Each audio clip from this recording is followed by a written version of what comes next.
Welcome to the family here on Purple Mafia.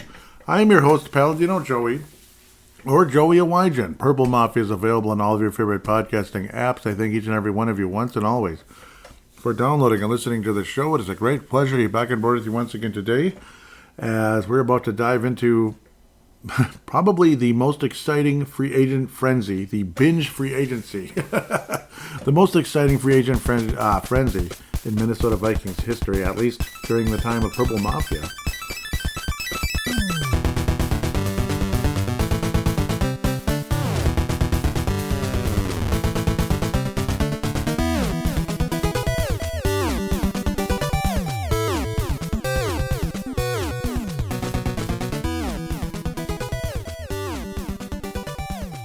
So yeah, who's the backup quarterback going to be? Or is it going to be a starter? Are you kidding me? We're still waiting? Yeah, we're still waiting. It's so stupid. So hopefully news breaks as I'm recording this show. I'm sick of waiting. Well, the quarterbacks on the Minnesota Vikings roster right now? J.J. McCarthy. Anyone else?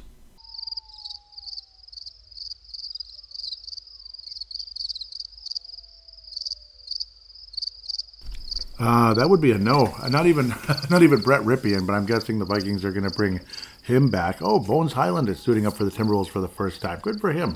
But unfortunately in a blowout game. Beating the Utah Jazz, though. That's what's flashing on the screen in the background. And yes, as I'm recording this, I will be monitoring very closely just in case news finally does break. The news broke last night. Minnesota Vikings have another running back. So that was kind of exciting. But speaking of running backs, that was the first free agent move the Vikings did in this offseason, if I can backtrack a bit. That was Mr. Jones. Mr. Jones. Yeah, or Mrs. Jones. No, this is Mr. Jones. Aaron Jones was re-signed right about at the opening of that tampering period, as they call it. 2 years, $20 million. So, okay, I'm happy to have Aaron Jones back. He's not necessarily my favorite choice, but you know what I mean. But as things would eventually come together over the course of time, I feel a heck of a lot better. Now, we'll get to it. But obviously, we'll get to it in a minute. I almost thought I'd just open up with the whole conversation. But unfortunately, my guy, Cam Akers, very unlikely to be returning at this point unless he wants to be the third running back. As you probably heard last night in the news, Jordan Mason acquired from the San Francisco 49ers, so kind of jumping way ahead since we're in the running back stable. Traded for the a sixth round pick in 2026, but also coming back to Minnesota as the 187th pick this year.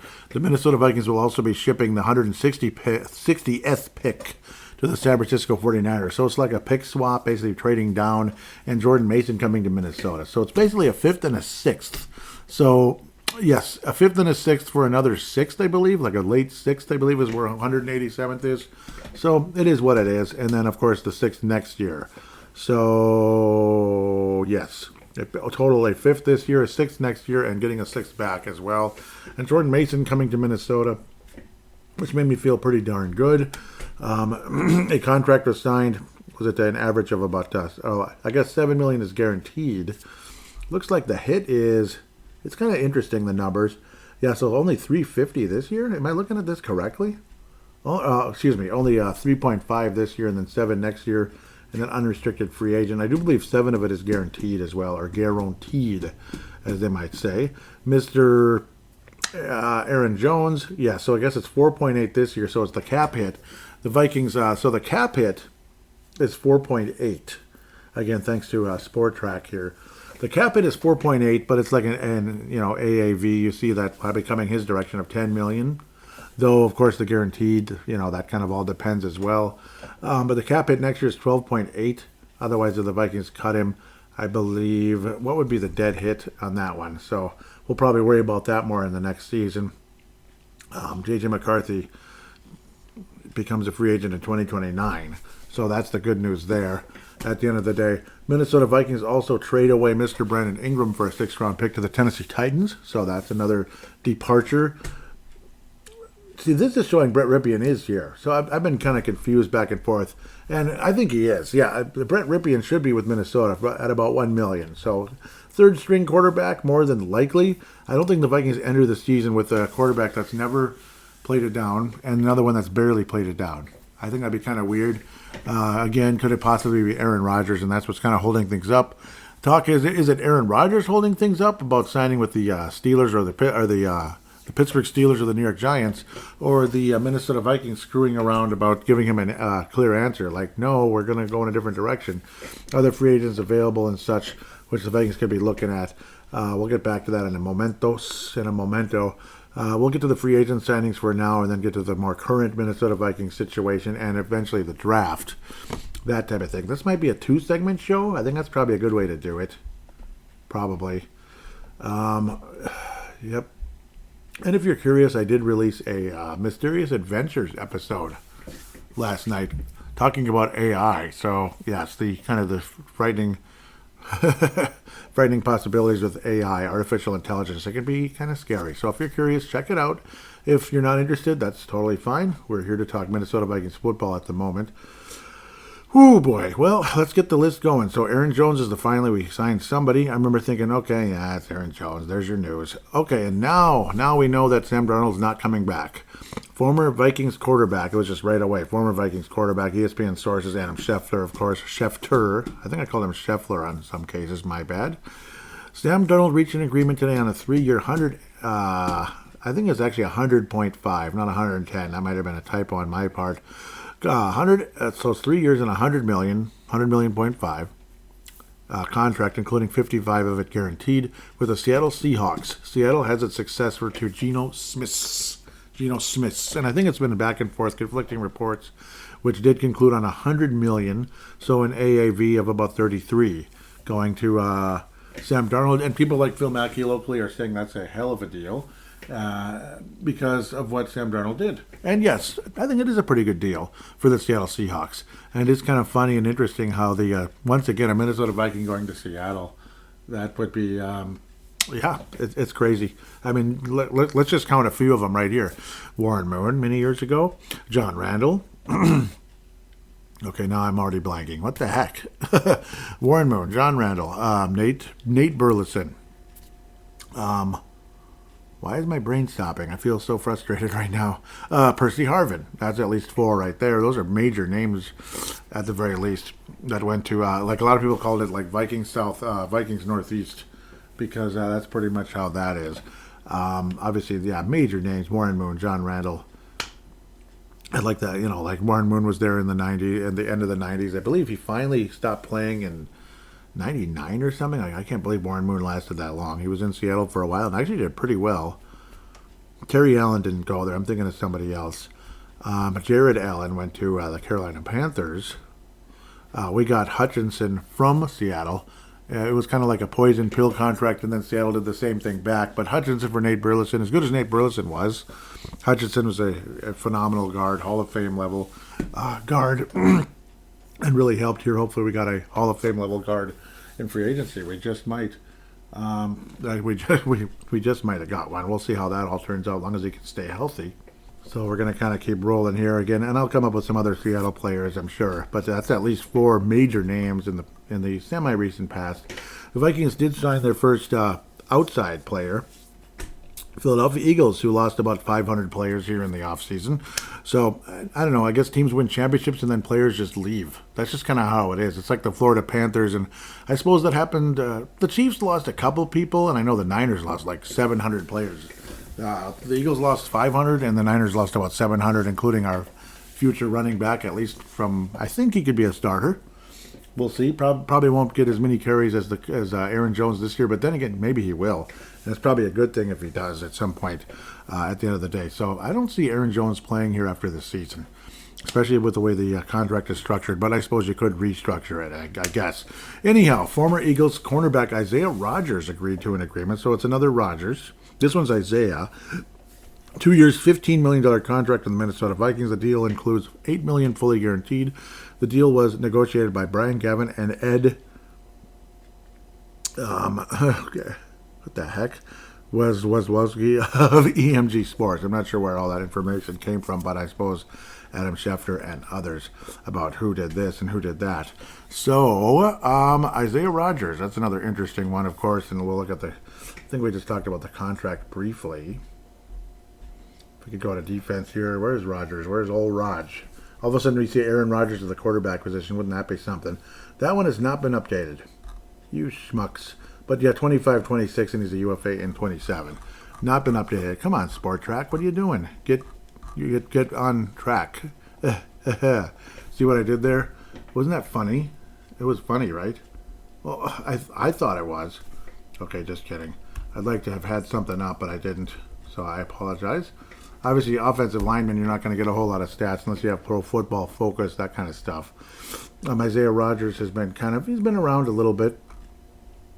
In and out, not in and out, but on a couple different teams. He started with the Colts and eventually the Eagles. The Vikings signed a bunch of Colts. We're going to be stomping on people like a bunch of big horses, I guess. Indianapolis Colts for the first 3 years was Isaiah Rodgers, again a cornerback from Tampa, Florida, born in 1998. Good old 98, January 7th. So when the Vikings were having that miraculous season of 15-1, Isaiah Rodgers was less than a year old and was being held in a little, whatever they call them, was in a cute little stroller. Little Isaiah. Welcome to the world, Isaiah. Isn't that just crazy?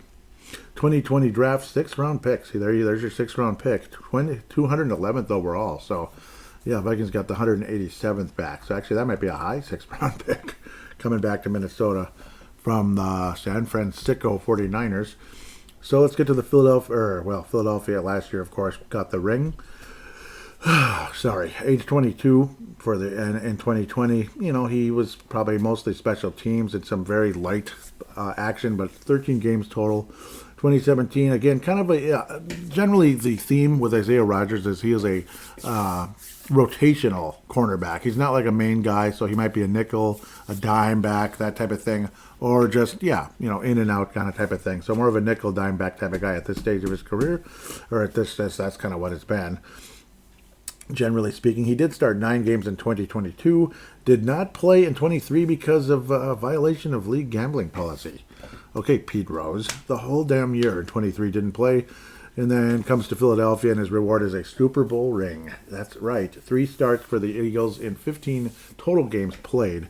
He had 15 total games played the year before, or 2 years before, for the Indianapolis Colts, so he was on the field more than likely when Kirk Cousins and co. made a 33-point comeback against those Indianapolis Colts, who've kind of fallen off the face of the earth. The Vikings just might sign another former Colt, maybe, as their backup quarterback at age 40. We'll have to talk about that in a moment. No pick sixes in his career, though. He did have 3 interceptions in 2021. That's the only year he played in 17 total games, but only started once. 3 interceptions, not much of a return, but also had 7 pass deflections, so you could definitely argue that was his strongest season in the NFL. Though he did have more tackles. Oh, no. That was the whole year, yep. Of course, now tackles don't always mean anything spectacular as a cornerback because that means the guy caught the ball.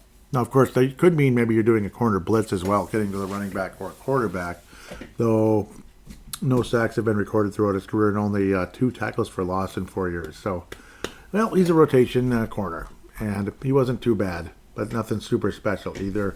15 games total, 3 started for the Eagles, the world champion Eagles, 9 assists, 17 solo, and 26 combined tackles, 4 pass deflections, and a forced fumble. So good for him. Mr. Isaiah Rodgers, welcome to the Vikings, a rotational corner coming to Minnesota. I'm not going to call it mini. We just don't do that here. That's kind of like dorky and annoying, right? When we don't like that. Okay, and then it was kind of a surprise. I'm like, okay, we're just kind of sitting around, waiting about 3 hours and 40 minutes later, approximately. Something like that, on March the 10th. So what are we going to do? The Vikings, so are we going to get this Fries guy? Are we going to get Fries? Are we going to get Will Fries? Are we going to get Will Fries? It was just on and on and on. Is that how we're going to, we're going to get him. We're going to get this awesome guard for the Colts. But maybe we shouldn't. Maybe we should sign one of these older guys who's like Hall of Fame level talent, but older guy for like just a year or two. Maybe you don't want to commit long term to somebody.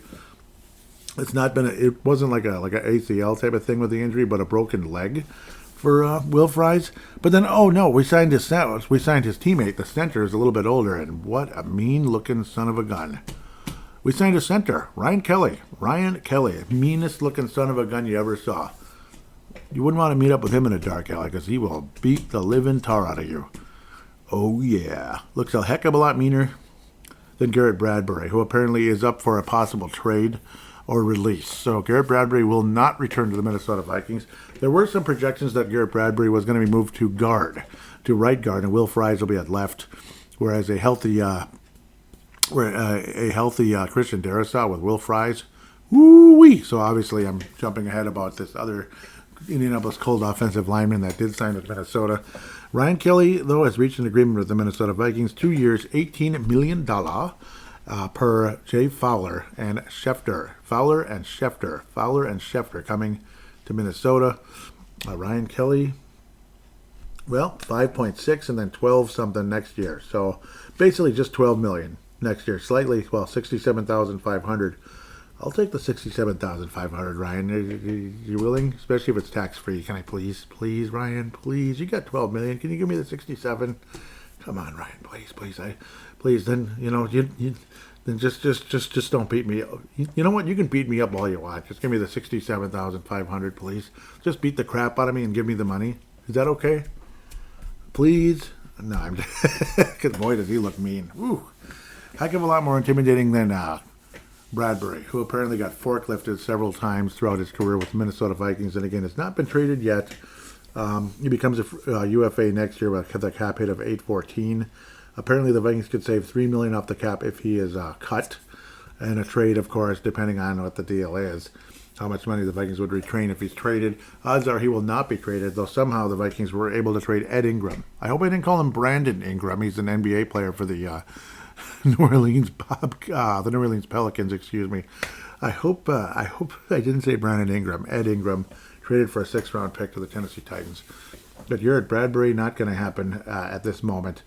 He apparently in like pass rush, he's like what? He's one of the worst pass rush protecting centers in the NFL. Ryan Kelly's like 9th, like 9th. Yeah, so that's pretty good. He's 32 years old.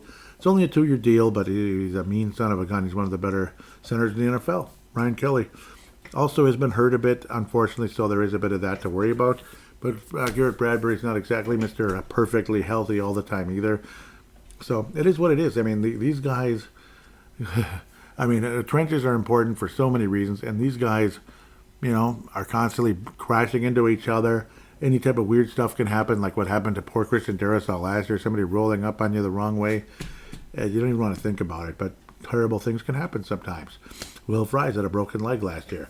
Will Fries signs with the Minnesota Vikings, and I celebrated with a medium fry. I'm not even kidding. I often get like a medium fry on Tuesday nights. It's just I'm kind of a creature of habit, if you didn't notice. If you listen to Video Game Flashback, you're going to find out just how much of a creature of habit I can be. Like, it's March. I'm playing Final Fantasy Adventure. It's January. I might be playing Zelda or, I don't even know, Chrono Trigger or something. It's December. I'm probably going to be playing Lufia and the Fortress of Doom. I'm a creature of habit. Oh, yeah. Super Bowl week. Super Mario 2. Creature of habit. Yep.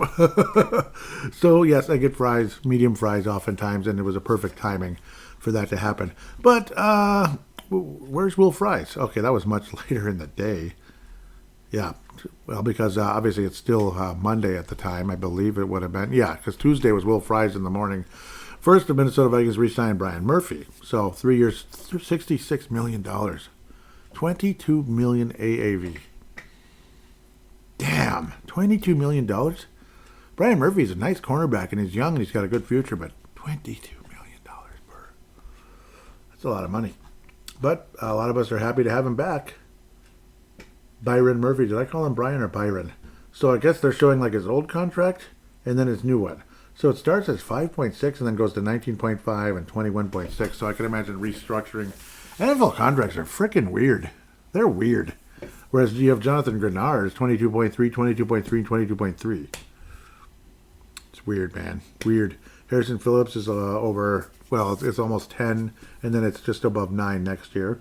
So NFL contracts are all over the place. But you notice how they're backloaded, and then you can screw around and kick the can down the road to stay within the cap. So it looks like the Vikings are spending like $40 billion, and we're already over the cap. But we're not over the cap because the way we've maneuvered things here. Josh Metellus is only making 6.5, which is interesting, and Dallas Turner's on a rookie contract. Theo Jackson actually was signed before anybody else, before even the tampering period started, because he's our free agent. 2.1, he's 27 years of age. Theo Jackson, will at minimum be a rotational safety. Could be a starter, but I think he's rotational. He's like the third safety. 2.1, 2.5, and 4.7, respectively, for the next 3 years. Devere Thomas was also signed recently from the Tampa Bay Bucks. 29 years of age, a special teams ace. 1-year contract, $2 million. Interesting how Byron Murphy's contract is backloaded to the point it is. And wow, I don't even know how this stuff works half the time, but they figure it out somehow. It's complicated stuff. I mean, you can really maneuver things in this in the NFL when it comes to contract structures. It is weird. It's absolutely weird. Vikings also signed Bubba Bolden. I guess it's like, okay, who now? Yeah, Bubba Bolden. So he's kind of like a training camp invitee type. So best of luck to him, of course. Eric Wilson is also signed, but there's no information as to money there. But Bolden, I don't think there's any type of guarantee there that he's going to be on the roster. But yeah, he's like a 27-year-old, like undrafted type of guy. So, or 25, excuse me. But the Byron Murphy contract, yeah, it's a lot of money. Now, of course, that's $22 million per, generally speaking. I'm not sure if the cash is coming directly to him in those exact years, but probably. But then the contract, the cap hit type of stuff is thrown all over the place, and that's the NFL for you. Like only like 5.6 this year and like 19 next year, and then, yeah, it's really weird. But that's kind of how they do it. I don't get it, but I do get it. And then there's like the backload void type of stuff afterward, which makes things even more confusing. And then there was conversation constantly about this defensive tackle who's in town. He's in town. This guy named Jonathan Allen, very nice defensive tackle coming in from the Washington Commanders. We've also had an interesting offseason for sure. Jonathan Allen, Jonathan Allen coming to Minnesota, which is nice. Obviously a defensive tackle. Vikings would get 2 defensive tackles during this offseason flurry, and it's extremely exciting. Washington Commanders, Washington whatever they are. He's 30 years of age, born in 1995. Like people born in 95 are now like older veteran type guys. It's freaking weird. I remember when 95 was like a little baby. Man, 17th overall pick in 2017. Wow. People drafted in 2017 are 30 years old already. Just like Garrett Bradbury's like turning 30. He was drafted in 2018, after the Vikings made that run and got crushed by the Eagles for their first Super Bowl championship. 30 years of age is Johnny A. Dang. Defensive tackle. Kind of like a 3 technique. Kind of can do a bit of both. Definitely gets his share of sacks. In fact, he had 9 of them in 21. His entire career has been with the Washington Commander Redskins football team. All over the place. Left defensive end, right defensive end, and right defensive tackle, and then just defensive tackle. So he's been on the left, he's been on the right, and he's been a tackle, he's been an end. Because obviously tackles are opposite when it comes to offense and defense. On offense, tackles are on the outside, and defense, they're on the inside. So that's how that works. Again, 9 sacks in 21. He had 7.5 in 22, 5.5 in 23, and 3.0 last year because he only played 8 games with a pectoral injury. So that's unfortunate again. So there's a bit of that where some of these guys are available, possibly because of like injuries and such, a pectoral injury. So hopefully he'll be okay. It sounds like he's going to be totally fine. And Jonathan Allen is a member of the Minnesota Vikings, which I strongly support. Big contract, of course. Again, 3 years. Was it 60? I do believe that's what it said. It is a chunk of change, as they say in the business. 3 years 60 million. That's the official statistic they put out. And then the contract structure is 6.8 again. Boy, they're manipulating that cap. 6.87, and then the next year is 21.6, and the next year is 23. But then you throw in the 6,667. Aha! See what they did there? Made sure that last dollar was in there because we don't want that 666 at the end there. That's kind of no. We don't do that stuff. We got to throw in the extra buck, just like a little tip at Caribou Coffee. I mean, if you can give somebody $1 for a single hot cup of hot coffee that took them 5 seconds to pour, yeah, you can give. It's still okay. You can fork over that extra $1 to Big Jonathan Allen there. But it does say 666 the year before though. Ooh. Well, and the year before that. What's up with that? Come on. Maybe they should have left it at 5. Come on, Jonathan, son of a gun. Just kidding. Anyhow, yes, it's a chunk of change. He's a veteran. He's had a pectoral injury, but 3 technique type of guy who can tackle for losses and can also get to the quarterback. Not as much last year, of course. Again, only playing in 8 games for the Commandos. But it seems like the kind of guy who'll get you about 7, 8 sacks a year, get some tackles for losses. He had 10 in 23, 16 in 22, 10 in 21, so on and so forth. They had 11 way back in 2018 when he was only 23 years of age. I think they might have been called were they the football team or the Redskins at that point? I don't remember. It is what it is. What's this PB nonsense? Ah, okay. Why doesn't it just show a star? Okay, it does. Stupid. He went to the Pro Bowl twice, 21 and 22, at age 26 and 27. Good for you, Jonathan Allen. Awesome. 17th overall pick for the Washington Redskins at the time. Yep, yeah, they were still the Redskins. That was 2017 when Kirk Cousins was his teammate for one stinking little year. Yeah, but 17th overall pick again for the Redskins. They were still the Redskins at that point. Coming out of Alabama, probably with a certain huge named coach named Nick Saban. So good for him there. Defensive tackle, 6'3", 300 pounds is J.A. Jonathan Allen. He's got the same initials as a certain host of Pro Bowl Mafia. Couldn't tell you who that guy is. I have no idea. Some schmuck. Anyhow, a great pickup by Kwesi, according to Mike Dale. Yep, so yeah, there wasn't a whole lot of comments here, but yeah, Mike Dale jumping in. Great pickup by Kwesi. According to Mike Dale, the Minnesota Vikings did sign Will Fries. And yes, I did celebrate with medium fries on Tuesday night. This happened pretty early Tuesday morning as I was getting up. You know, I'm a second shift guy. I don't get up super early, but I don't get up late either. This news broke about 7 a.m. up out there, and I get up a little bit, tiny bit after that. Not much. Just a few minutes after that every day. And there it was, Will Fries. So it's like, all right, there we go. You got Ryan Kelly, and then you get bringing Will Fries. Isn't that awesome? Again, the Facebook page is Purple Mafia Show, Minnesota Vikings Show, basically. So look it up if you can, and there is a link in the show description if the whole thing isn't all messed up. And I hope it isn't. Whoa, some crazy stuff going on. No, nope, unfortunately it's not news, though. I wish it was. Anyhow, let's get to Mr. Will Fries' contract if we can. I know, is it exciting? Yeah, I think it's fun to look at. It's curiosity. Why not? I mean, isn't that sports for you? Well, again, more cap, playing around with the cap. The actual amount, though, which I should have gotten to, doesn't even show. Doggone it. I remember it being quite a huge chunk, though, at the end of the day.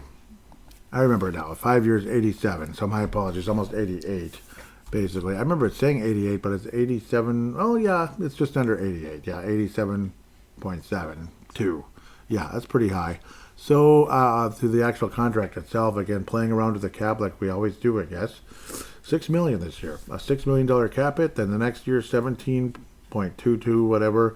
The next year, 21.5. The next year, 21.5. And the next year, 21.5. So, we'll see what happens with that. 5 years, $88 million for a guy by the name of Will Fries coming to Minnesota. Again, had a broken leg the year before. Kind of a freak accident, unfortunately, for Will Fries, but welcome to Minnesota. He's a New York native, apparently. Is it Staten Island, New York? So maybe kind of similar to Mike Tights a little bit, but not Long Island. It was Staten Island. A little different, but similar. You know, would you like fries of that or not? You know, would you just get going here? Come on, would you get going already? Come on, let's go. Come on, Will. You know, Will Fry. Would you like fries? Well, I think we got the large fry in this one, a very large fry right here, with Will Fries coming to Minnesota. At a guard position. That sounds almost guard. That sounds more like Boston, but guard position. That's New York. Guard, not guard. That's Boston. Guard position coming to Minnesota. Will Fries, welcome. And we'll take the supersize for this one. Supersize fries. You know, remember those when they used to exist back in the day? Yeah, you remember those? Remember those, do you? They're excellent, you know. Anyhow, I think you got the idea. Will Fries from Staten Island, New York, coming to Minnesota. Very happy about that one. So, excuse me. Yes, I like to play with my voice a little bit. I've been told I'm good at imitating people. Sometimes it can be. I don't know if Will Fries really sounds like that, but I can imagine Will Fries going all over the place. You know, that name just sounds New York, doesn't it? Even Ryan Kelly, now that sounds like Boston a little bit, but he's probably not from there. Who knows? Anyhow, Theo Jackson, Aaron Jones, not Aaron Rodgers, of course, who knows if that's still coming, Byron Murphy Jr., Jonathan Allen, Will Fries, Pat Kelly. And then the other one was Ryan Wright, 1.5. Congratulations, Ryan Wright. 1 year contract coming back to Minnesota. One single year, 1.5 for our friend Ryan Wright coming back to Minnesota. One of the larger punters out there. So that was Kwesi cooking things up a bit. That was kind of fun. Chef Kwesi, Gerald String liking that one. Cool.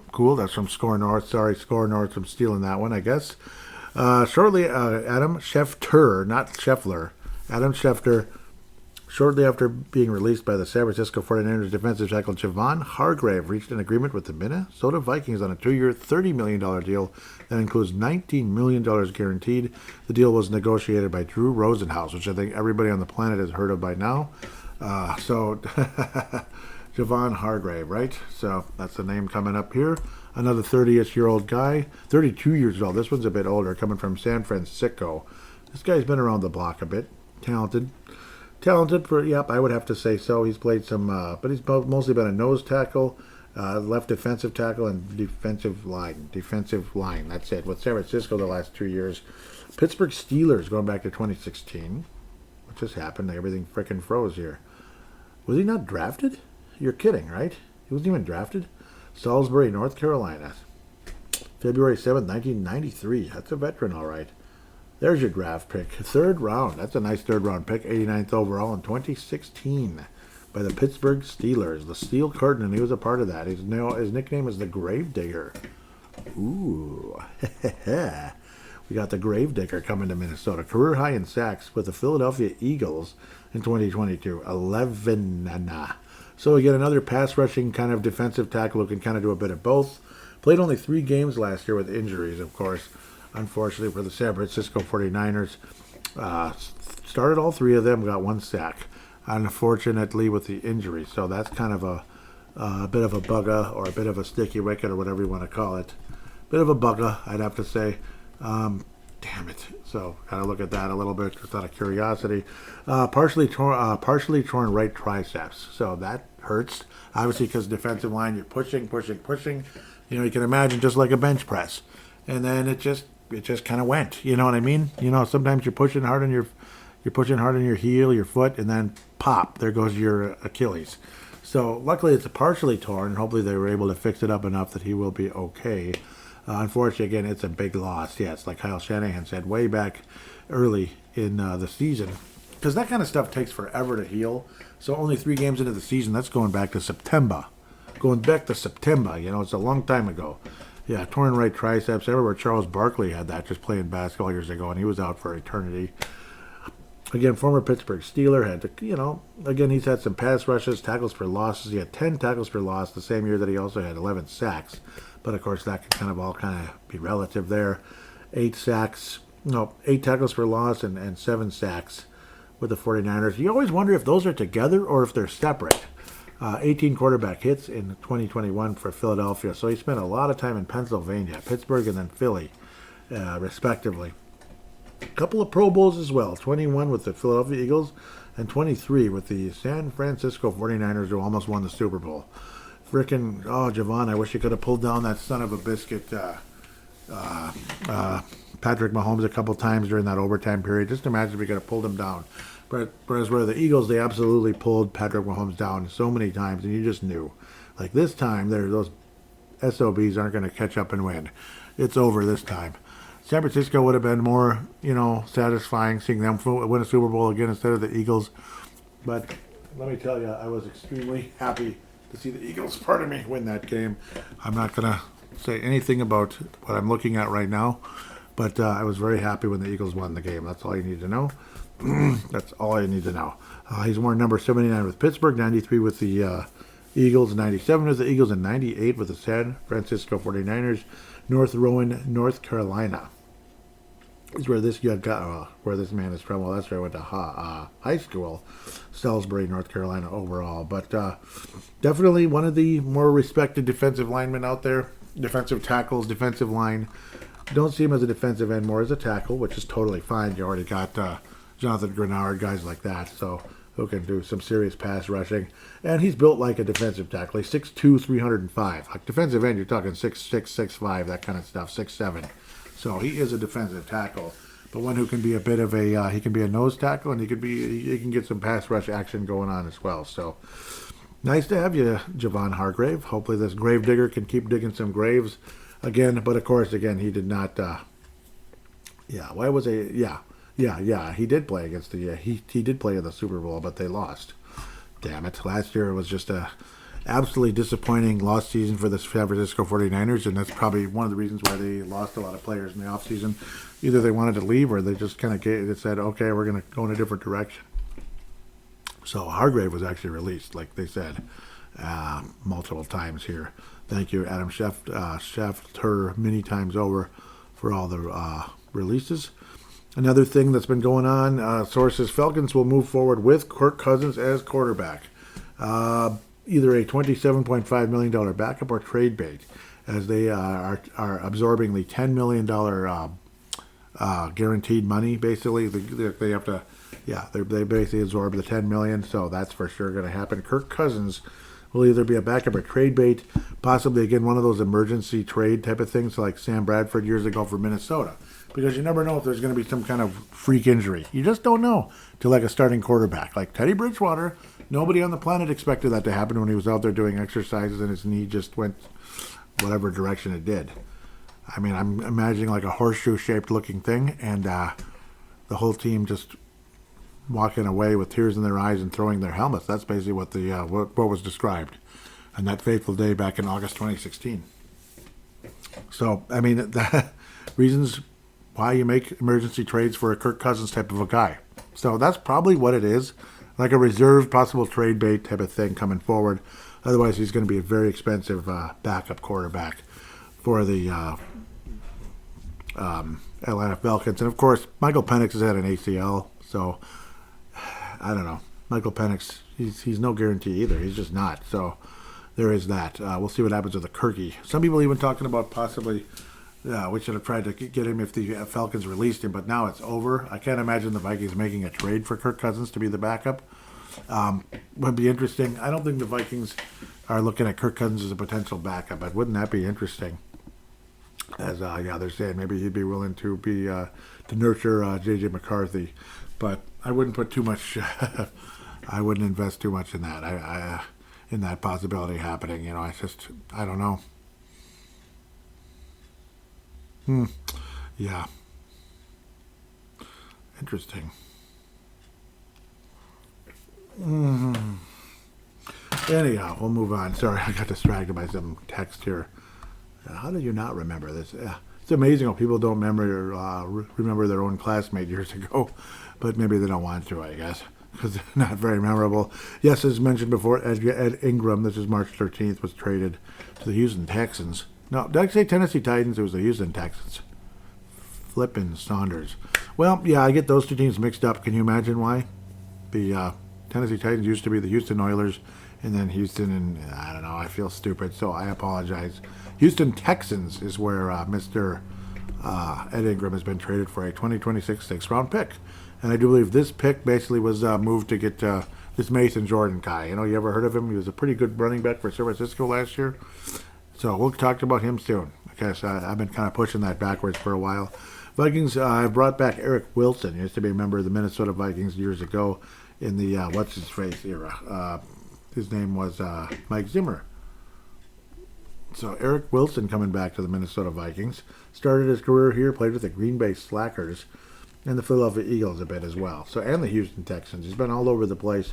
27 to 2020, that awful season with the Vikings. Awful 2020 season. 2021 was slightly better, but Zimmer's fate was sealed probably the year before. Awful 2020 season. Aaron Rodgers came in and made us look like imbeciles. And Zimmer, 2021 was slightly better, but Zimmer's fate was sealed probably the year before. Awful 2020 season. 2021 was slightly better, but Zimmer's fate was sealed probably the year before. Awful 2020 season. Eric Wilson he's a decent kind of a depth linebacker. That's what he is, and he's a special teams kind of guy as well.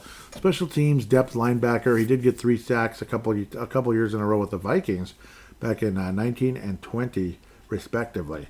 He's now a 30-year-old linebacker coming in from the Green Bay Packers the last 3 years after playing with Houston and Philadelphia in 2021, where he saw 14 games in limited action. Much more action than Philadelphia. A career total number of tackles came in 2020 with Minnesota with 122, and I guess he was an attractive free agent. He actually started 15 games that year for the Vikings. One of the best players, or one of the better linebackers in one of the crappiest teams in the NFL that year, but he was a pretty good linebacker that year. There's no doubt about that for the Vikings, and that's why his name was so familiar. I'm like, oh yeah, I forgot about him because he left 3-4 years ago. So, but 122 tackles, starting linebacker in 2020, and then unfortunately just not a whole lot to talk about until last year with Green Bay with 72 total tackles. 7 tackles for loss, which is second to a career high. Like in 2020, he had 8 of them. Did Eric Wilson? He had 7 last year for the Packers, and he did start 12 games. 72 total tackles. So finally, some serious action last year with Green Bay. Otherwise, he wasn't starting. He was seeing some, again, reserve kind of guy. And I can imagine him being kind of a combination of reserve and maybe some starting, depending on the health of players and such. But he can play. So welcome back, Eric Wilson. 6'1", 230. Redford, Michigan, September 26, 1994. 30 years of age, sorry. Where's his draft? Was he undrafted? I guess he was. Huh. I guess he was. Yep, in Pro Football Rumors, that's where that was. Yeah, and Rappaport and all them. I guess he was undrafted. I guess. I'm looking at that. The weird stuff. But yeah, he was undrafted coming from Cincinnati. Okay, Cincinnati College, though, not the Bearcats, not the Cincinnati Bengals. As the Vikings did have lots of Cincinnati Bengals players over the years, especially at the linebacker position during the Mike Zimmer era. But this guy was not from the Bengals, but from the college. So who knows? Maybe that kind of intrigued him as well because it's the same city. So anyhow, next, here it is. So after getting frustrated and waiting, come on, let's go. I'm sick of waiting. Like, are we going to sign this quarterback or that quarterback? Is it going to be freaking Aaron Rodgers? Are we going to be weird and sign him to, what's he asking for, $33 million a year? You're in your 40s. $33 million a year? He's not Tom Brady. He's not. He's not Tom Brady. At the time, a 40-year-old Tom Brady, he still might win the Super Bowl. He proved that with Tampa. So keep making fun of him and saying Patrick Mahomes is the GOAT. I don't know yet, guys. You just let that play out first before you keep jumping on that. But luckily, a lot of my listeners are a little better about that. But we're also a little bit on the older side. We've been around longer, but not all of us. I'm older. You're older. Some of you are not. Okay, so there it was. The trade I talked about earlier. All of a sudden, it's like Jordan Mason to Minnesota. Wow. 2026 6th-round pick. That's the Ed Ingram pick, apparently. Ed Ingram piece from the Texans. So there you go. And then you bring in this Jordan Mason. I mean, wow, Jordan Mason? He played extremely well for the San Francisco 49ers in the stead of Christian McCaffrey. And, wow. Felt like $1 million here. Undrafted running back for the San Francisco 49ers. Born in 1999, May 24th, 1999, from Gallatin, Tennessee. Just 25 years of age. He'll be 26, unfortunately, very soon. But that's okay. 5'11", 223, so he's got the size. But he also has explosive ability. Explosive.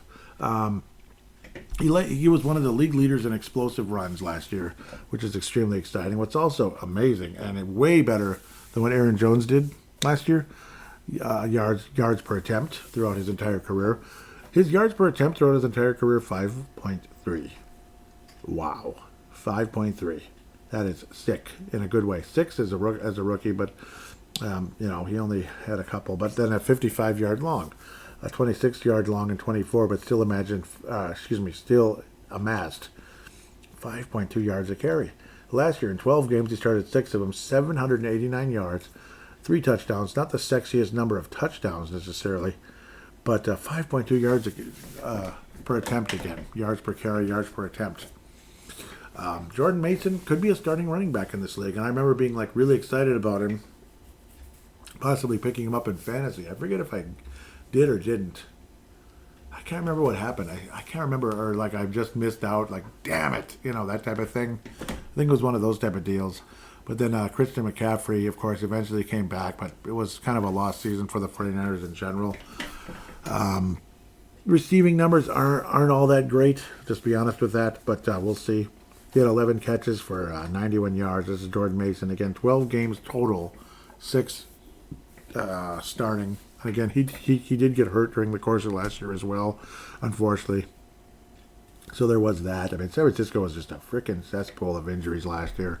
Beyond depressing. I mean, it was just depressing. And, geez, and to think how close they came to winning the Super Bowl. It just breaks your heart in a lot of ways. It does. Go ahead and laugh, but it breaks your heart a little bit. They came awfully close. 5 first downs receiving, so a little bit of Chester Taylor, but that's not that much, unfortunately. 31 first downs running, though, again, last year. Pretty good. And again, like, what was he, like 9th in the league in explosive carries, so that's pretty awesome. 9th in the league, like the entire NFL. Yeah, that's pretty exciting. So there's a bit of that. A lot of statistics, like, I don't even know if they're analytics. They're kind of analytic type of numbers, but still extremely promising with Jordan Mason. Again, particularly in the fact that he can explode, despite the fact he's kind of, he's like a bigger guy. 223, I mean, that's not huge, but it's big. He's big, he's strong. 5'11", 223. Extremely good in the red zone, and that's been extremely exciting. Like, you look at his career numbers, it's kind of like a season. 236 rushes, 1,253 yards, 7 touchdowns. Again, the total touchdown number is a little bit disappointing, a little misleading, you could say, but still pretty exciting. It's so that's like if you imagine him as like a total season, 236 rushes, just imagining. But you put a lot of his numbers next to Aaron Jones, and Jordan Mason appears to be the better player. It's actually really interesting when you think about that. So it is, and I think at this stage of their careers, I think he is the better player. I think if it's me, I want to see significant yardage. Yeah, 255 rushes for Aaron Jones last year, which is a career high. 1,138 yards and only 5 touchdowns. It seemed like eternity for Aaron Jones to finally even get any touchdowns last year. Remember, the first scoring touchdown by a Vikings running back last year was Cam Akers. Yeah. Who, we traded for after a number of games. And Cam Akers scored a touchdown on us, a receiving touchdown with the Houston Texans in the game. We blew the living crap out of the Texans. And Cam Akers was able to receive the touchdown. So it's kind of funny, It is kind of funny. Aaron Jones' yards per attempt, 4.5. I mean, that's decent. But then you see 5.2, 5.3 with Mason throughout his career. That's pretty damn good. Jones' career, 4.9. That's good because he had really good numbers at his first 4 years at Green Bay. And even in 22, 5.3. But then you could just see things slowing down, 4.6 and 29. And you can see that's probably one of the reasons why they might have considered moving on. Also, the fact that Aaron Jones missed 6 games for the Packers as well that year. And then he became a free agent and came to Minnesota because of that magical age of 30. So I think Jordan Mason could be a starting running back in this league. But again, at bare minimum, he's an outstanding number 2 running back. And unfortunately, that probably means Cam Akers isn't coming back unless he's very much willing to be a third running back. And, of course, maybe who knows if somebody gets hurt, we trade for Cam Akers through the 3rd year in a row, which would be really funny. Otherwise, I'm not against one bit, not even one iota against the Vikings drafting a running back in this draft. Doesn't mean it has to be in the first round, but, in the later rounds, what do the Vikings have, like 4 picks this year only? That's kind of sucky, but maybe the Vikings acquire some picks along the way. Would have been nice if we could have traded Garrett Bradbury. But, but we're going to release him, though, if we can't trade him. So I'm sure teams are just clamoring for Garrett Bradbury, and it's like 29th in the league pass rush, or was it even worse than that? I mean, it's pathetic. Or pass protection, excuse me. It's pathetic. He's one of the better run blocking centers, but a pathetic pass blocker, and it definitely showed on numerous occasions. And I don't know. I mean, Garrett Bradbury was pretty much a disappointment from the word go. And it's too bad because I supported Garrett Bradbury as a draft pick at the time. I was very excited. He appeared to be the best center in that draft. And it's like, here we go. Whereas Ryan Kelly looks like he's like way the F better than Garrett Bradbury could ever hope to be. So we'll see. Aaron Jones miraculously did play all the games, but he played hurt a lot, and it was kind of annoying. Crazy to think he had a career high in yardage. It almost felt forced. 255 attempts, whereas his previous career high was 236 back when he was 25. In 2019, he also had 16 touchdowns that year. All of his stats were better that year, except for the yardage. Everything was better. Yards a carry and 16 bleeping touchdowns.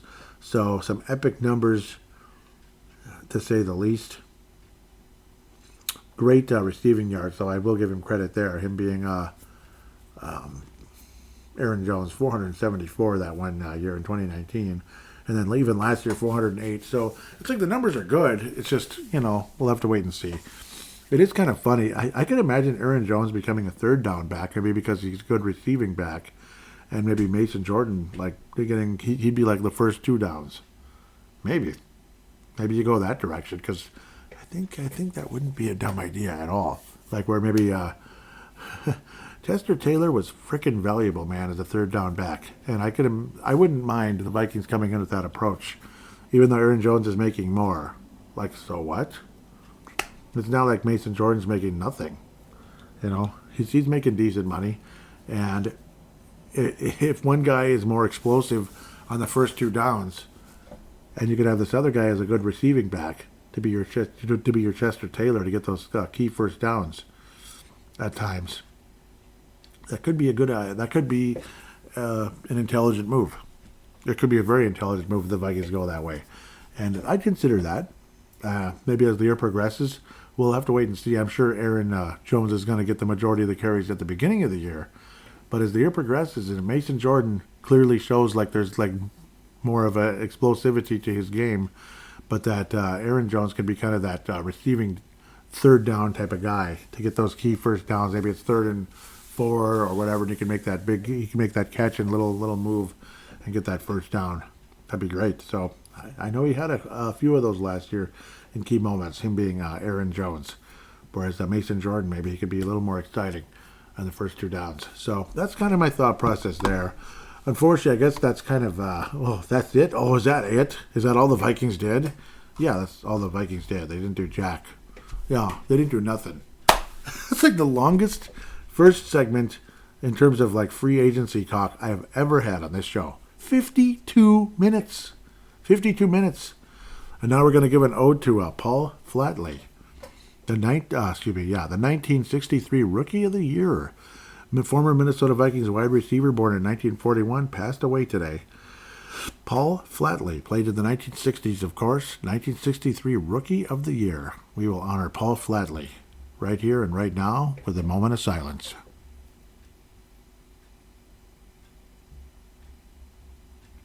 God bless Paul Flatley and your family, without a doubt. And thank you for the years with the Minnesota Vikings. No doubt about that. Rookie of the Year. That's pretty impressive. That's the NFL, folks. Played from 63 to 70. We can look at it real quick. Look at those old numbers on Pro Football Reference. Yep, it was a different game. Didn't have 1,000 yards once. That's kind of funny. But the Rookie of the Year, 867 yards, 4 touchdowns. Nice. Career high of 896 in 1965, 7 touchdowns. And yes, that was a very young friend, Tarkington, throwing him the ball. And then he went to Tarkington's hometown, the Atlanta Falcons, in 1968. Interesting. 68, 69, and 70. He retired or stopped playing football or whatever after at the age of 29 in 1970 for whatever reason. So I'm not sure I know the story there, if he got hurt or what, but he played all the games. Maybe he just didn't want to play anymore or something. I don't know. But back then, it was not as much of a passing league. He never did amass 1,000 yards in a season, but he did have 834 in his second last year, which is pretty impressive to say the least. What's an LE? The heck is that? Don't make sense, Jaw. He was called a wide receiver in 69 and 70. What's a LE? And what's a FL? Frickin' loser. I'm no, I'm not calling him that. I'm just being goofy. But he was born in Richmond, Indiana. Died at the age of 84 today. So, man, drafted in the 4th round, 44th overall. So, man, 44th overall was the 4th round back then. Wow, man. Interesting. And then Denver Broncos. Huh. Weird. Oh, yeah, the NFL draft and the AFL draft. So apparently we were able to acquire him that way. Maybe it was taken a little higher. And that's why the Vikings got him. I don't know how that worked. He was drafted in the AFL and the NFL, but maybe we were higher. Maybe it's like they put in cards or something. I have no idea how they handled things back then. What the heck is a FL? A flat receiver, like you go out in the flat? But I'm not sure. Paul Flatley did wear number 85 for the Vikings and the Falcons. Tarkenton's an Atlanta guy, but of course he didn't play for the Falcons. Played for the Giants. Vikings traded him away because Norm Van Brocklin couldn't handle the fact that this quarterback was so arrogant that he scrambled. He didn't just stood there and get sacked and hang on to the ball, but it basically, what a jerk, right? What an idiot. Okay. No, Norm. I think you were a little bit about that. But the Vikings eventually traded back for him, but unfortunately Tarkenton was a bit older. Still good, but the Vikings did not win those Super Bowls. Not one of them. Yep. Sucks. Absolutely sucks. So one Pro Bowl for Flatley. So he was Rookie of the Year in 3 different, the Associated Press, the SN, and UPI. One-time Pro Bowl, that was 1966. Yeah. Okay. Well, yep. The Vikings are a very, very old franchise. Not old like Washington and all them. Washington Redskins, Philadelphia Eagles, New York Giants or anything, but still pretty old franchise. It is pretty weird to think, though, the Vikings are still the newest team in the NFC North. We're the newest team. 1961. The Bears go back to like the beginning. The Packers go back to the beginning. The Lions are like the 40s or so. It's crazy, man. Isn't that weird? So we're still the young guns, you know. Come on, we're still new. That's why we haven't won a Super Bowl. Yeah, 1961. It's almost 70 years ago now. Almost. Oh, Anthony Edwards is 41 tonight against the Utah Spaz. Jaden McDaniels kicked some butt, man. 20 points, 12 rebounds. Timberwolves Explosion. Check that out if you have the time. Timberwolves Explosion. You get to hear the same voice talking about the Timberwolves. That was your little Timberwolves corner there here on Purple Mafia. 40 wins now. Good job, guys. They got their head out of somewhere. It took like 3/4 of the season, or 2/3 of the season, but they finally got their heads out of their ass. As Bobby Knight might say, you better get your head out of your ass. Yeah, you better. Well, they finally did. Still nothing. You sons of... Man, tired of waiting. Those bastards. Come on, just do something, please.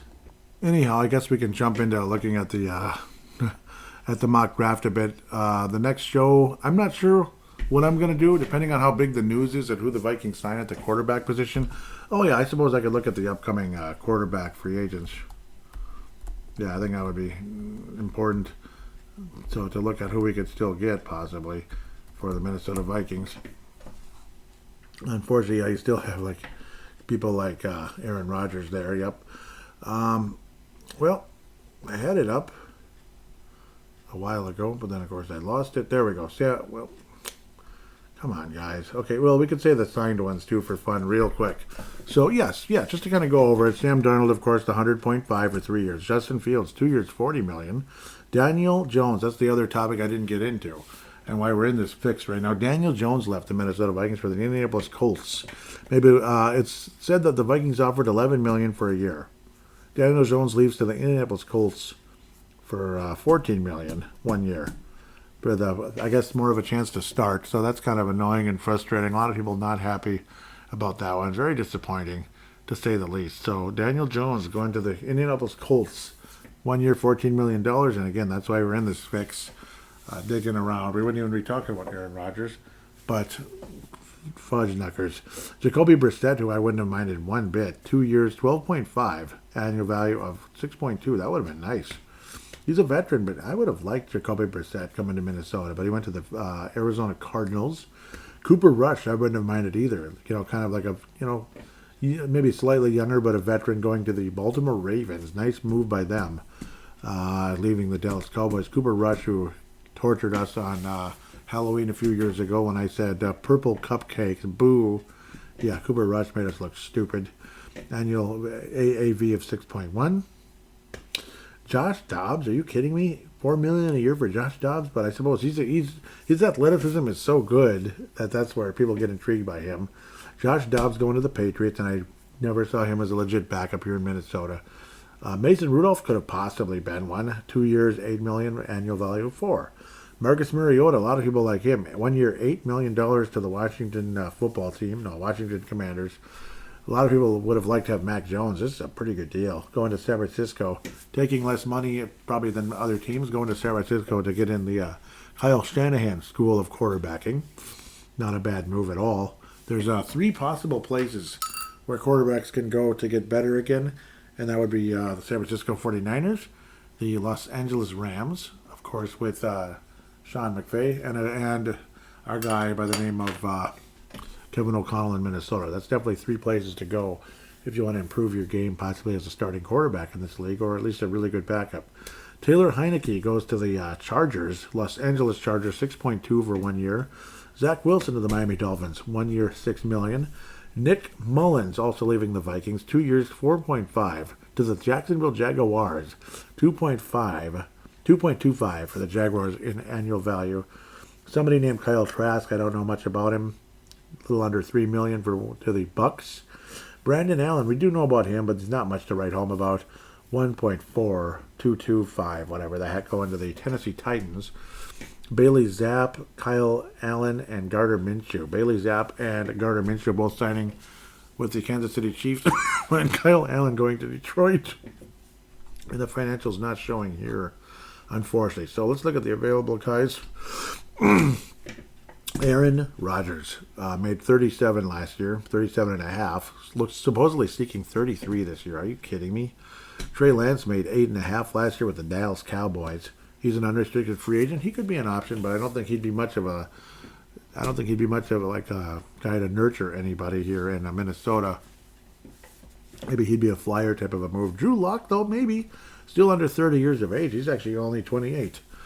New York Giants made $5 million last year. Of course, with the New York Giants, $5 million. He's a free agent. Drew Lock, I think, is an option. Joe Flacco's over 40. Vikings beat the crap out of him last year with the Colts. He was not having a whole lot of fun last year at all. As a member of the Colts with in U.S. Bank Stadium, he got pounded a bit. But I think he'd be a wonderful veteran. The only thing is, he's super old and can barely play anymore, so that's the complaint.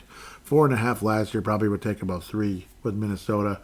Jameis Winston, a lot of people like that. I can't believe he's 31 plus already. Man, $4 million last year with Cleveland. I'd sign him for $4 million this year. I'd sign him for 8 or maybe 10. $10 million, 2 years, $5 million per. You got $1 million raise, Jameis. You want to come to Minnesota? I think that'd be fun. He's a little crazy, so he might not be the best guy to learn from because he throws 30 interceptions. He's one of those kind of guys.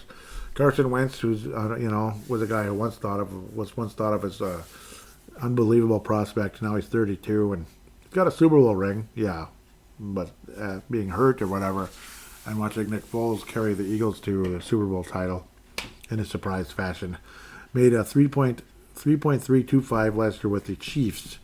They're saying his market value is about $2 million. 32 plus already. I can't believe he's that old. Case Keenum, wouldn't that be weird to bring him back? 37 years of age. Might not be the dumbest move of all time. I don't think it'd be the brightest either. Made a 3.125 with his hometown Houston Texans. Easton Stick, I don't know.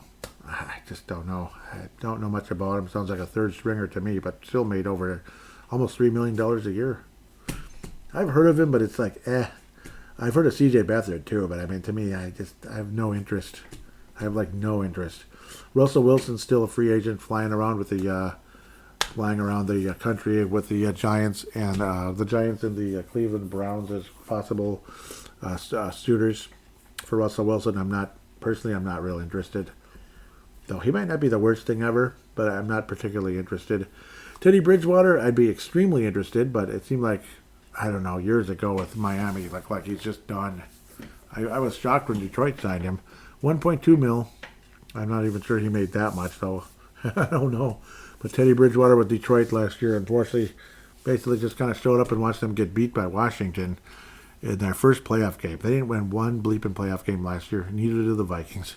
All that hype, going into that game. Remember that Sunday night game last year, the final regular season game of the season? Neither team won a stinking playoff game. That's bull stuff. That's bull schmucks. It's horrible. That's the Vikings in Detroit for you, isn't it? 14-3, 15-2, and they don't win one playoff game. Not one. Vikings got obliterated by the Rams. Lions got they got beat to hell by the Washington Commanders. They were, the Commanders were in command of that game for the most part. CJ Beathard, I'm not interested, but other people might be. If that's who the Vikings sign, I guess. Brett Ribbian, I don't get it. I thought he was. I'm so confused with this whole thing, but I guess he is a free agent, and I wouldn't mind the Vikings bringing him back as a third stringer, not as the backup, because he's not going to teach anybody much. I mean, he could, I suppose. I mean, it's not like Sean McVay was out there starting quarterback or anything. Neither was Kyle Shanahan. But are you a quarterback or a coach? I don't know. Maybe Brett is kind of a coach. Who knows? Tim Boyle, Giants, Tyler Huntley. I kind of like him a little bit. I kind of like Huntley a little bit. I think he's semi-underrated. Some of you think he's not good at all. Maybe. Desmond Ridder doesn't do much for me. I don't really want to touch the Raiders. I mean, that is a disease. Of course, again, what led to Sam Darnold going to the Seattle Seahawks was that the Seattle Seahawks traded Geno Smith to the Las Vegas Raiders so he could rejoin his former coach in Seattle with the Las Vegas Raiders. Again, that would be Pete Carroll, of course, with the Raiders. So it's probably not as toxic as it was before. I mean, you have Geno Smith and Pete Carroll now, but I think both of them are a little bit past their prime, a little bit. Why didn't you bring back Tarkenton and Bud Grant? Well, when Bud Grant was still alive too, and see what happens. Okay, just kidding. It's not quite that old, but you know what I mean. It's a little weird. I know I'm being way too sarcastic here when it comes to that. And the other name that's not showing here is Ryan Tannehill. He didn't play last year at all. Kind of like a free agent that just kind of sat out, I guess. Nobody tried to sign him. 37 years of age, has a wealth of knowledge, and I think he'd be a wonderful signing, and he probably wouldn't cost that much. Joe Flacco, wealth of knowledge, Super Bowl champion, Super Bowl MVP with the Baltimore Ravens in 2012.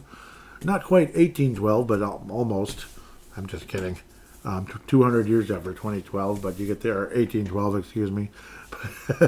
Yes, a wealth of knowledge, way, way beyond past his prime, obviously. But of course, in his prime, Flacco was a starter. But yeah, I mean, he's like super old now. At 38 with Cleveland, he was pretty fun to watch. He was fun to watch at the time. Flacco at age 40. I mean, it's like I think he'd be a wonderful help in terms of to J.J. McCarthy. I think he's got that wealth of knowledge, and I think he's an intelligent guy. It's just that if he has to play, it'd be a little bit scary. I think he's at that point, I think, where, like, point of no return, I think. That's the only drawback I have. Otherwise, I wouldn't be mad at Flacco coming here. You just hope he doesn't have to play, I guess. Whereas Ryan Tannehill, I think you could survive if he has to play.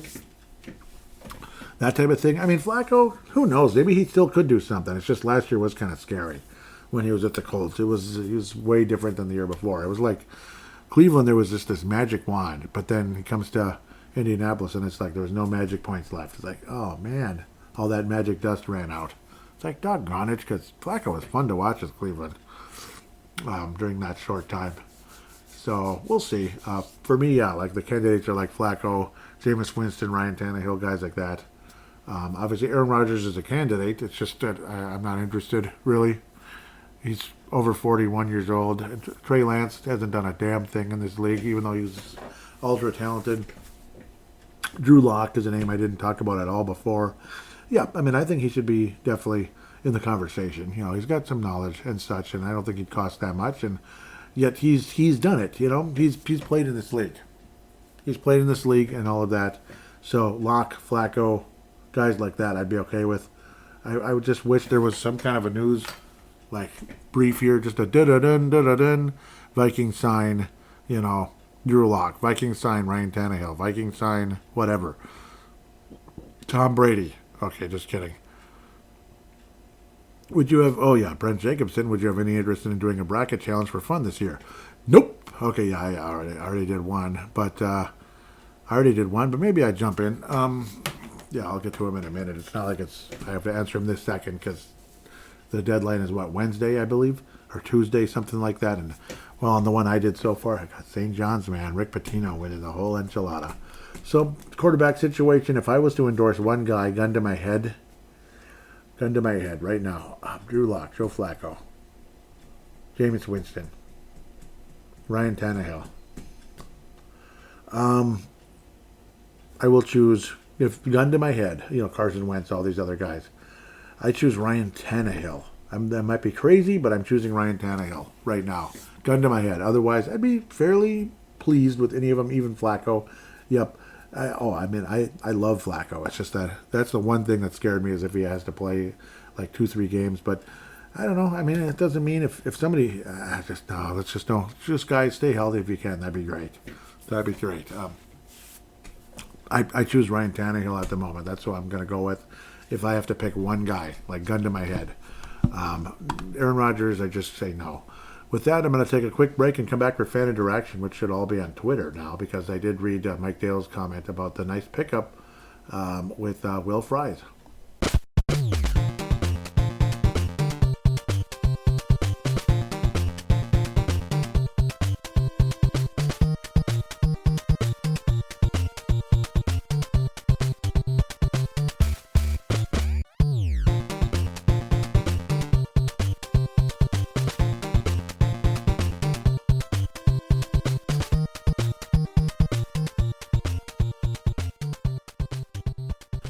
And we are back here on Purple Mafia, segment number 2 in this case, fan interaction segment. Want to thank Tanae Brown for retweeting the most recent episode coming in out of New Zealand. Tanae Brown coming in out of New Zealand. Okay, yep, so let's just keep moving. Sorry, there's just a bunch of notifications here. What did I post? NFL story of the what's his name? Aaron Jones signing, not Rodgers. Pete LaFlamme retweeted the Vikings signed Ryan Kelly. Yep, that was awesome. And there he is. Dave Hickey out of Iowa says it's about time. That's what we were talking about. Yes, that I was saying yes, please. This person named Cam said J.J. McCarthy is about to lead the Vikings to their first ever Super Bowl. I said yes, please. Dave Hickey says it's about time. Let's all pray to God he stays healthy. Yes, amen. I agree 1,000,000% there. Yep, and then Gerald String says, did I mention we need some guards? Oh, yep, and that just triggered a memory. Right here, right now. Yes, Gerald String called in, and we're going to play it right now. Hey, Joey, Gerald out of South Dakota here. Gotta apologize. I had a State of the Club year-end review call-in done, and I did it on a day when it was kind of windy in my truck, and it's kind of noisy. I was going to try to redo one, and then I never got it done. And so anyway, now I'm just going to do a short one, and ours was similar, but I guess my annual disappointment from a team aspect is always, the rebuilding since 1960 Minnesota Vikings. We still don't have a Super Bowl trophy on the shelf yet. It's hard to imagine as a fan that we'll ever get that accomplished, but you never know. And we got a young quarterback on the roster that's got a championship pedigree, so we can only hope. You never know. Hopefully, we can get it done someday. But the biggest disappointment from a team aspect was, kind of obvious, the 14-3 season and just the way it ended. Wasn't the team that we had watched all season long, and then just to watch the Redskins going and light up the Lions, it was just like, I don't know, yeah, maybe we weren't as good as we thought, and so that's kind of how it ended, I guess, from a player standpoint. My biggest disappointment kind of goes back to the old dreaded. Did I mention we needed some guards? Just that whole front interior of our offensive line. And even Garrett Bradbury. I mean, he's to me an okay player, but I don't think he's an elite player. And maybe if he had better guards around him, things would be different. But we do okay, and then we get into these elite games, and we just get so much pressure up the middle, and it's been that way for so long. And so yeah, you kind of know how I'd want to go in the draft, and we just. And even Kevin O'Connell even mentioned it in his post game. I think after that last Rams loss, that like we got to get something done there. So anyway, yeah, the my biggest surprise, yep, was Sam Darnold. Um, I wasn't surprised that he did well. I was just surprised that he did as well as he did. I kind of figured he'd do a little better than he had done with the at least with the Panthers and the Jets. But anyway, to do as well as he did, yeah, that was a huge surprise. And hopefully he gets a big contract. Hopefully it's not Minnesota, I guess.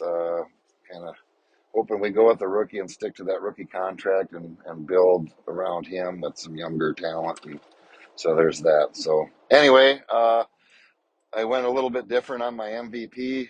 I actually had Blake Cashman, so I was kind of surprised that there was no votes for him. And Andrew Van Ginkel was my runner-up. So I love Andrew Van Ginkel and Harry the Hitman. Those are my two favorite players. But Blake Cashman, when he was out those two games that we lost, we were missing something in the defense, and he's the quarterback of that crew. And I was just honestly, that was just my MVP, and I think he's kind of our unsung hero. And I guess that's just my opinion. And I thought that was a great pickup last offseason. So anyway, yeah, Joey, looking forward to your post game or postseason podcast and the draft. And yeah, did I mention we needed some guards? Yeah, I can't even remember the last time we had like Pro Bowl caliber guards. You'd have to probably go back to 2008 when your podcast started. You'd have to tell me. I can't even remember. And it's just, to me, it's been lacking for so long, and hopefully that we get that addressed. We're in a good salary cap position now, so hopefully we get that done. So anyway, appreciate the shows, Joey. Skull Purple Mafia Nation. We'll talk to you all later.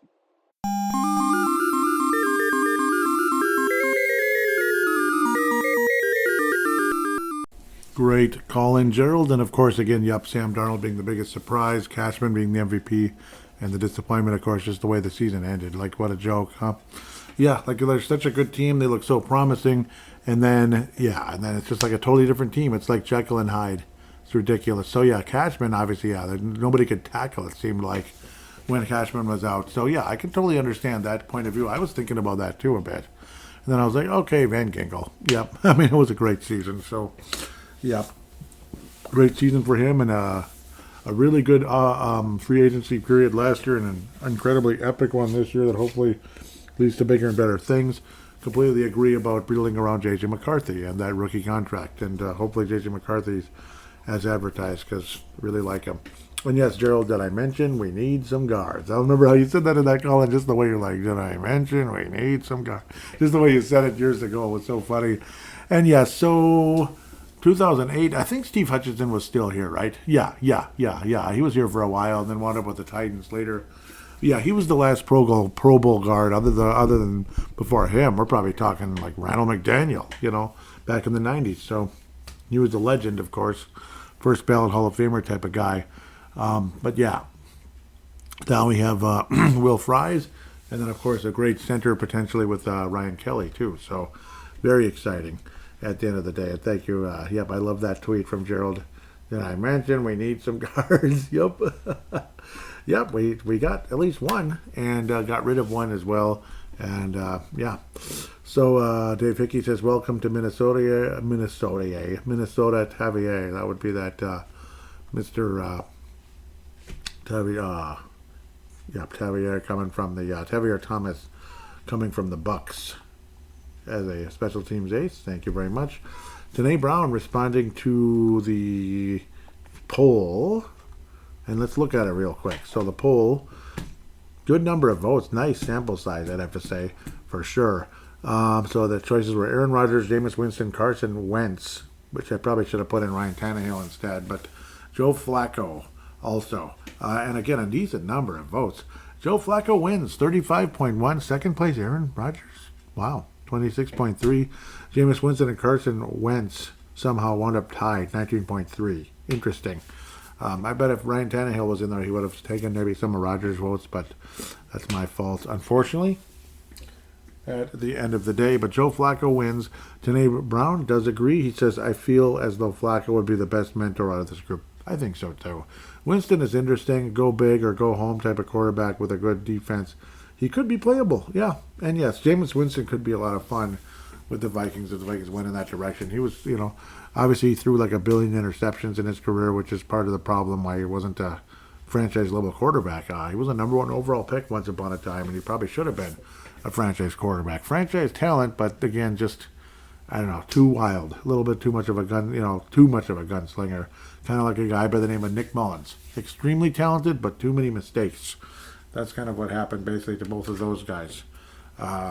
Winston definitely even more talented, but again, yeah, too many mistakes. Agree with the Flacco pick here, and again, I wish I did put Tannehill, but I wasn't thinking about him because he didn't even play last year, and it's like he just wasn't on the top of my head. But thank you, Tanae, that's awesome. Coming in out of New Zealand. Dave Hickey out of Iowa continuing says, I guess Flacco. He's old, but under no circumstances do I want Rodgers. He's a butthole. Wentz is no longer good, and Winston is erratic. Feel you there. Dave Hickey says, I'm also getting sick of hearing this Rodgers to the Vikings poop, basically. He's 42. His skills have diminished, and he's the biggest prima donna quarterback in history. He's not a team player, and he wants to control the team. I wouldn't think the owner, GM, or the coach wants that. I agree, so I'm not sure what the hell's going on, honestly. I agree for the most part. I don't despise Rodgers as much as other people, necessarily, but I don't... I don't necessarily want the Vikings to make that move either, no. I don't see any real true benefit in doing it. I really don't. I don't see any true benefit in making that move. Like, what would it really do? It's like, oh, we're not sure if what's-his name is ready, McCarthy, but then, I don't know, was bringing Aaron Rodgers or some type of a good thing. Dave Hickey says, love this. Let's see, what was going on? Yep, the acquisition of Jordan Mason. Yep. Dave Hickey says, love this. He's a beast, I kind of thought. He was going to get a huge jump with McCaffrey or over McCaffrey this year. And now we got him. Kwesi is definitely cooking this year. And yep, the Kwesi is cooking conversation. Yep. Continuing, I think this is the Ryan Kelly move. What the heck? Okay, no, it's still, what's his name? It's still Jordan Mason. Dave Hickey continuing. I love this. He's a great pickup. He's a beast. Great pass blocker. Great runner. Yeah, we're like 2 years ago. Apparently his weakness was pass blocking, but he got way better last year and all of that. So God became a better blocker last year, did Mr. Jordan Mason. Let's see if there's a response here. Okay. Ali Sidikai adds in as well, and they kind of put it all together here. Moves I'd like to see the Vikings make: sign Joe Flacco, sign Tevin Jenkins, sign Rondell Moore. That's that third or fourth receiver from Arizona, I believe he was, and then re-sign Shaq Griffin. That's Ali Sidikai. Yep, those are good ideas. Oh, it's because I retweeted it. Dave Hickey responded with, I would like to see the Vikings pick up Cooper Rush at backup quarterback. Flacco is too old, and Rondell Moore, he has crazy skills if you use him. I wanted him in the draft a couple of years ago. Jenkins and Griffin would be okay. So, yeah, hopefully the Vikings do get Rondell Moore in that case. Dave Hickey continues saying something here. What was I sharing? Okay, maybe it's like including me in here somehow. Whoa, it scared me. Okay, Vikings got the 6th round pick for Ingram. Dave Hickey says, good deal. Let him step on C.J. Stroud's feet. The Vikings fleeced the Texans on that one, considering he was not good at all. And the one thing he was known for was tripping our quarterback. Only bad thing is we drafted him in the 2nd round a few years ago. Yeah, that's a pretty high pick. Yep. Dave Hickey's responding to another thing. Yeah. Javon Hargrave. Yep, the Javon Hargrave move. Dave Hickey says, one of the best free agency signings this year. Yep. Oh, yeah, the fries. Yep, I was talking about, I was saying in celebration, the Vikings' newest guard, Will Fries. I had a medium fry in my hand, and it was delicious, by the way, because there's a certain McDonald's close to 169 in Golden Valley that does a really good job on the fries. I mean, really good. Dave, it's like New Hope, Golden Valley, kind of right there. Dave Hickey says, nice pun, Joey, but now you have to eat them nasty fries. I thought they were pretty good, though, but yeah, I understand. I'm not supposed. It's probably not a good thing, is it? Love the signings. on both sides of the line, and the fact they were teammates on the Colts, so they have familiarities, and that's big. Yeah, it is, because chemistry on the offensive line is freaking huge. Hopefully no more turnstile like we had. Yep, for real, man. Hopefully no more turnstile. Yep, I completely feel that. Yep, trending. Oh, they keep going back and forth about quarterback decisions and what's going on. And Mike Silver, what's he hinting at? Dave Hickey says, no Rodgers. Yep. And that's it. So there's your fan interaction. Dave Hickey, thank you for all the interaction. Tanae Brown, thank you so much. And, of course, Mike Dale for the reaction on Facebook. Hope all is good with you, Mark Carlson, and others out there. Missed you guys. But I do appreciate the interaction that I did get this week. It's wonderful. And what a very fun free agency frenzy it's been. Lots of fun. What a fun week it's been. And we're still waiting to see who the backup quarterback or potential starting quarterback could be as we go forward. One final check here before I sign off. There is nothing that I can see at the moment. No. So there is no Vikings signed Aaron Rodgers or anything crazy like that. Nope. I'm just watch. It'll happen right as I'm closing the show. Just watch. The Vikings will sign Aaron Rodgers or something, or the Vikings sign, Aaron Rodgers signs with the Giants or something, or the Steelers, and the Vikings immediately sign Ryan Tannehill or Joe Flacco or something. But I don't know. I might do a short episode about it, depending on how big of an impact the signing is. I might do something short, as long as it doesn't take away from this show, because I think this show is going to be a big, fun, successful podcast because of, we're just riding the waves of this wonderful free agency frenzy, and it's been a lot of fun. So Gracie's definitely cooking free agency 2025. Hope all of you enjoyed this very much. It's been an incredible ride. And it's still not over yet because we don't know what's going to happen at the quarterback position in terms of the number one or the number two necessarily, depending on what decision is made. But more than likely the number two, because I think about 99, well, maybe not 99, let's say 75 to 80% of us would love to see J.J. McCarthy under center week one, and from week 1 to week 17 next year for the Minnesota Vikings. With that said, we'll be back pretty soon to preview the upcoming draft. I didn't even look at the mock drafts. Oh my gosh, I almost forgot. So far they have the Vikings taking Nick Emenwari, safety from South Carolina, 6'3", junior, big guy. So we'll see what happens with him. Potentially, if he's going to be our guy for the Vikings. Oh man, what did I just do? I have no idea what I just did. Okay, so I'm sorry, I didn't even look at mock drafts, but more than likely the Vikings will be taking someone. Taking somebody. Yeah, a lot of people believe the Vikings will be going defensive here. I don't think the Vikings take a running back in the first round. There's one. Yeah, this one says Trevion Henderson still, but this might be an old. This might be an old one from just a week or two ago. Trevion Henderson. So we'll see.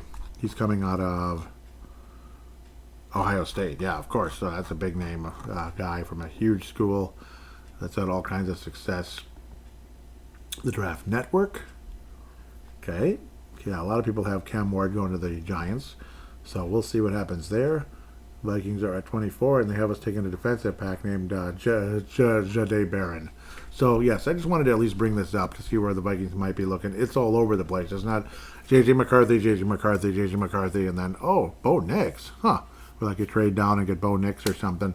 But stuff like that. So, this year it's all over the place. Defensive back, defensive line, running back.